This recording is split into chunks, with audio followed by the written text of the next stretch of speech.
Hi, I'm Diane Weiner, research professor at the Burton Blatt Institute at Syracuse University's College of Law. This is Balboa Bing Bong Solstice. I'm also the founding director of Syracuse University's Disability Cultural Center. And although Balboa is not an emotional support animal officially, I have to tell you that if it weren't for him, I think people would find me even more complicated conversationally. So I just made a longer video and I wanted to make a shorter one because I thought that would be a good idea. And I wanted to talk a little bit about the importance of mental health in the disability rights movement. Not only that, obviously, we need to take good care of ourselves, but that oftentimes when we think about what Margaret Price very helpfully refers to as body minds, a term that many, many other people have now taken up in the movement,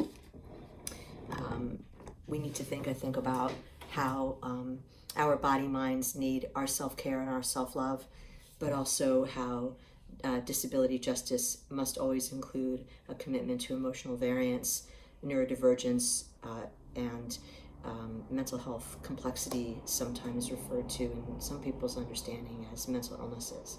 So I've been part of the mental health rights movement and the Mad Pride Liberation movement for a long time, and I've noticed sometimes when I'm in disability rights kinds of spaces that people in higher ed, in academic environments more broadly, use words like crazy pretty uncritically.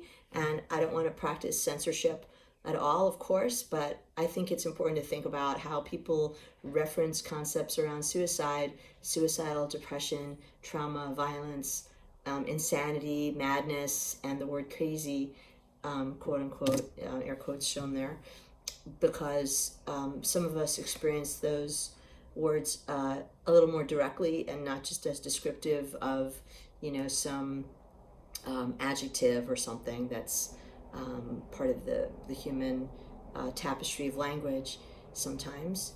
And so people sometimes are like, oh, don't say crazy, Diane's coming. Widening my eyes, image description. So it's not about me, obviously, and those of us who self-select as calling ourselves crazy in public is different than those of us who do that privately. And the older I get, the more comfortable I feel self-identifying that way. But rather than talking about identity politics, what I really want to talk about is what it's like to be someone who bears witness, not just visually, to students at the university and in many other environments who feel very stigmatized, talking about mental health, emotional differences, specifically suicidal depression and trauma. And I'm not offering myself up as a therapist, of course that's not appropriate, but I do want to say that if you want to talk about psychiatric distress, labels, oppression, institutionalization, history, being on the inside, being on the outside in spaces around mental health, emotional variance, and the ways in which increasingly we think about mental health and emotional variance as part of the neurodiversity umbrella, I'm your man.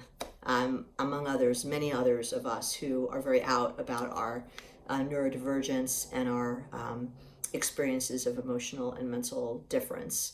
And so I'm not afraid to talk about suicide. I'm not afraid to talk about emotional distress. And I don't want students or anyone, whether in an environment at a university or anywhere else, to ever feel like so alone because they can't talk about it, because they don't know there are any so-called mentally ill faculty or, staff or other employees in different roles in these environments. We're here, a lot of us, and many of us do openly self-identify. So I hope that we can caucus more and think more, not just in academic environments, but in everyday conversation, because it's really important that we, as members of the disability rights movement, think about emotional distress and trauma and pain as not just after effects of ableism, which indeed we often know they are, but as part of disability experience.